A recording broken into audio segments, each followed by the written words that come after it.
تفتكرك ابراهيم الابيض كان لازم يموت ولا لا ما كانش المفروض انه يموت؟ هو عامة مصيره، يعني طبعا الناس هتقول لا ما كناش عايزين ابراهيم الابيض يموت بلا بلا بلا بلا، بس هو كان مصيره المحتوم، الموت، اللي اتحكم عليه عامة من يوم ما عرف حرية. فهو كان مصير الموت او مصيره الموت من ساعة لما كان عايز ياخد بطار ابوه. فهو كاركتر اصلا زي ابراهيم الابيض، كاركتر زي اللي اتولدت في الجو ده، في الحالة دي هي كان كده كده مصيرها الموت في كل الاحوال.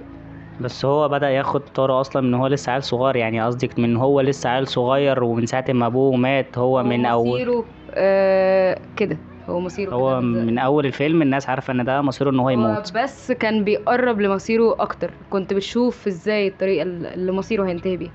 انا شايفاه عاجلا ام كده اجلا قدام. يعني كان هيموت. بالظبط. لو ما كانش مات من هنا هيموت في اصل مشكلة واحد تانية. بلطجي معرفش ايه بتاع جرايم حاجات كتير.